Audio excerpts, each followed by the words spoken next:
Hoje eu vou falar um pouco de um tema muito comum. Não é? Dentro da entrevista de emprego, é muito comum ficarmos chateados quando não somos selecionados, quando perdemos, não é, para alguém. Essa é a sensação que a gente tem quando a gente não fica na vaga. E aí fica aquela sensação de segundo colocado, pô, caramba, não é? Qual é o meu problema? Porque eu não consigo ficar na entrevista, onde é que eu estou pecando, mas eu sou tão qualificado. E um ponto interessante que a gente precisa entender é que as empresas hoje em dia, elas aumentaram a exigência da contratação. Mas elas não só aumentaram de forma qualitativa, ela não busca apenas qualidade no candidato, ela busca que o perfil do candidato se enquadre com a vaga ofertada. Entenderam? Então você pode ser muito qualificado, mas se o seu perfil, tá, que não significa não significa que é ruim ou bom, mas o seu perfil não for, não se encaixar na vaga ofertada, não vai ficar. Por quê? Porque daqui a algum tempo isso pode gerar insatisfação para você, porque isso pode gerar problemas para a empresa. Então a gente precisa entender que o RH está evoluindo nesse ponto. Os empresários, os CEOs, os administradores estão evoluindo e estão buscando esse casamento perfeito. Eles estão buscando o candidato correto para a vaga correta.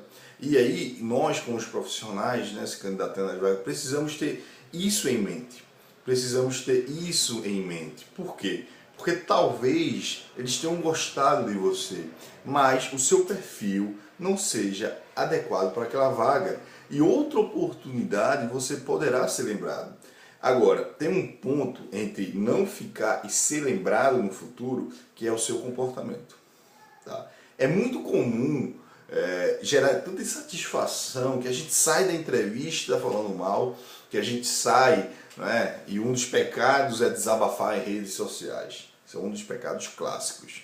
E aí você acaba se queimando. A empresa gostava de você, passou a gostar de você no processo seletivo, você não ficou na vaga porque não era o seu perfil, mas as suas qualificações atendiam perfeitamente.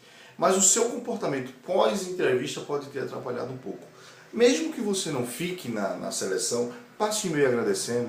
Passe um e-mail agradecendo apenas pelo conhecimento da empresa, pela oportunidade que teve em participar do processo seletivo. Isso é importante, porque isso pode deixar uma marca registrada da sua competência.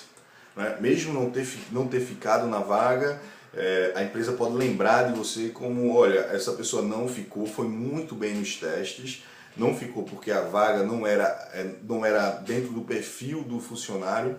Vou lhe dar um exemplo clássico, você precisar de um administrador que seja muito centrado, que precise mergulhar no escritório, precise mergulhar na papelada, precisa mergulhar nas análises, e você ser uma pessoa capacitada para isso, mas você tem um poder de comunicação muito grande, e aí a empresa, o RH começa a analisar, pô, se eu pegar essa pessoa e colocar dentro de uma sala fechada, talvez eu venha a ter problemas, talvez esse funcionário fique desmotivado daqui a algum tempo. Então, será que eu não posso aguardar mais um pouco e quando tiver uma vaga adequada, este perfil eu chamo ele? Então, no modo geral, a minha dica de hoje é cuidado com o pós-entrevista. O pós-entrevista. Primeiro, não se desmotive, tá? Não ter ficado na vaga, você precisa entender por que você não ficou na vaga, certo? E o segundo passo, você precisa continuar acreditando que você pode trabalhar naquela empresa. Afinal de contas, lá no processo seletivo, você falou que queria trabalhar na empresa. Não é? E no primeiro não, você simplesmente fala que essa seleção não foi a correta, que já tinha peixe no processo seletivo, eu fui melhor do que os outros, mas não fiquei. Então esse tipo de comentário pode acabar atrapalhando um pouco o seu ingresso nessa empresa dentro de alguns meses ou dentro de alguns anos. Então fica essa dica, falo com vocês com toda clareza que é muito comum esse erro, eu mesmo no passado já cometi esse erro, e é muito comum ainda continuar cometendo. E eu peço para vocês avaliarem isso, tá bom? Espero ter ajudado.